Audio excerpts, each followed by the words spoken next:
Yeah, that doesn't mean no good.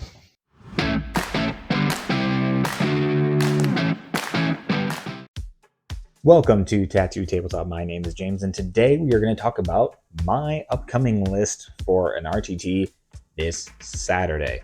So, I am bringing, as you can see in front of you, the Flesh Eater Quartz. Now, specifically, the formation I am bringing is the Ghoul Patrol, which allows me to activate a Ghoul unit, well, 2 Ghoul units instead of 1, which is huge. That means that I get 2 striking units, and they're going to be a huge part of my game plan. Specifically, I've got 1 block of 40 ghouls and another block of 20 ghouls.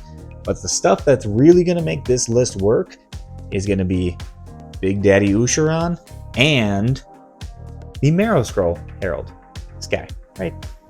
There we go, that guy right there. He's going to be a huge part of it.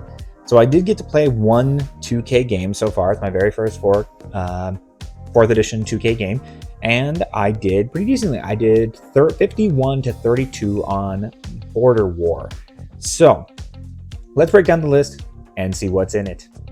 So first off, top of the list, we got our Warlord Usharan, Mortarch of Delusion. He is a big boy, and he is going to be a huge part of the list. So specifically, he's going to do a lot of damage just in terms of his damage profile, but the biggest thing for him is when he charges into combat, his ability allows me to pick up to 3 units, and using his Shroud Cage Fragment, I'm going to roll a dice, and as long as I roll over the control characteristic of the units I'm in combat with, I pick up to 3, I roll them, and they get strike last. That is going to be a huge thing for me, because if I pair that with my other units, that means that I'm going to be forcing things to be unable to fight until I'm done fighting. So that is one huge major component of the army. Part number 2 is going to be Grand Justice Gormane. He is going to sit on the bone throne, he's going to point at stuff, he's going to judge it, and he's going to give us bonuses, whether it's +1 to wound, advance and charge as long as we land within, +1s to hit. He's got a lot of abilities, but he's going to be stacking them up, building up some noble deed points, but specifically, just to divert from the HQ, from the hero characters for a second, we are also going to have a unit of 10 Crypt Guard. They are there just to hover around Grand Justice Gormane and keep him safe, because Usharan already has a 5-up ward, and even though we could probably use it for the Marrow Scroll Herald, it's just going to be better to just give it to Grand Justice Gormane and keep him safe on the Bone Throne. So that's going to be another huge component to the list. And last but not least, the big hero that makes it all work, the Marrow Scroll Herald. So what does he do? Well, number 1, if he's within 3 inches of 3 or more models, that means he is completely invisible. That means he cannot be shot. That means he cannot be spell cast off the board. He is safe and he is secure.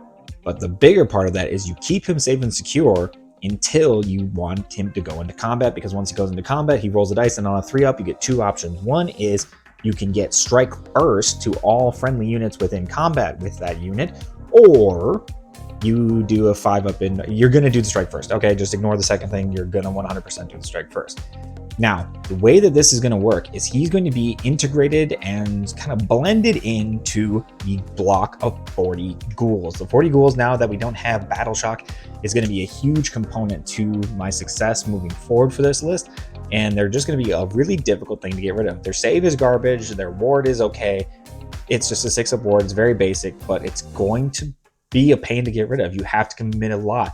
In my last game, I don't think I went under 30 because there's a lot of ways to replenish it. And one of those ways is the artifact that I chose was the Charnel Vestments, which makes my Marrow Scroll Herald a priest. Now, a lot of the Flesh Eater Quartz prayers go off on 5s, so a lot of it's going to be probably banking unless I roll really hot.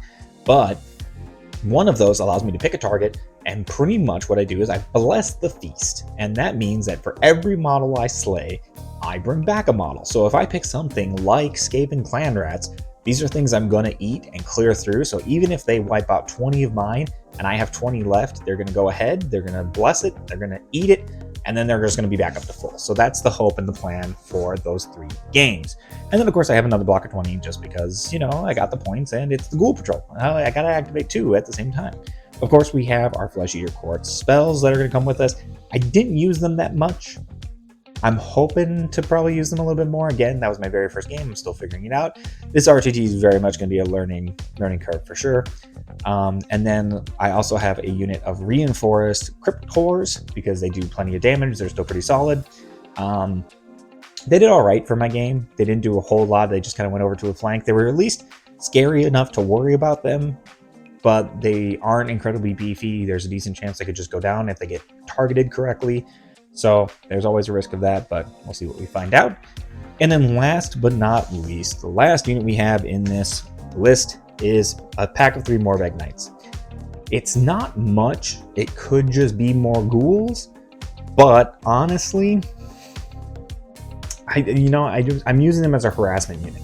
They're there to run out, potentially charge, get extra damage, do a decent amount on their charge. Didn't have enough points to reinforce them, but I think that this is going to be good. All in all, this leaves me with a grand total of 4 casts, because also, did I put him in here? I did not. I have my Arch Regent. I also have an Aberrant Arch Regent. You stay right there. Ew. Knew I forgot somebody. Yeah, you can go right there. There he goes. I have my Aberrant Arch Regent, which I still think is very important because he's a 2-cast wizard. Because at the end of the day, we are going to have 2 casts out of Usharon. We're going to have 2 casts and unbinds out of the Arch Regent, so we'll counter decently into some spellcasting armies. And then we'll, of course, have our 1 prayer on our Marrow Scroll Herald. All in all, so far, I think that this list looks solid. Nice short video today. We're just going to this is the list. Don't know what the battle plans are, but we're going to give it our best shot. And, hey, next week for sure, I'm going to film my recap, break down a little bit more. And of course, if you tune into my Instagram, which is linked down below, you can check out the games. I'm hoping to plan and post, videos for that while I'm at the event and do plenty there. It's at my friendly local game store, which is going to be a blast. But yeah, we're going to dive into 4th edition with 3 RTT games and a lot of good opponents. It's going to be nerve-wracking, but hey, if you like what you see and if you want to follow along with this RTT and other stuff, including painting, tip breakdown, stuff like that, then go ahead, like, share, subscribe down in the comment section. Let me know what you think. If you want to give me some well wishes, I could use them. Again, that one game was great. I scored really well, but it also took a while. So here's hoping that we can go through it a little bit faster. But until next time, I'm Tattoo Tabletop. And between now and next week, if you could just go paint something.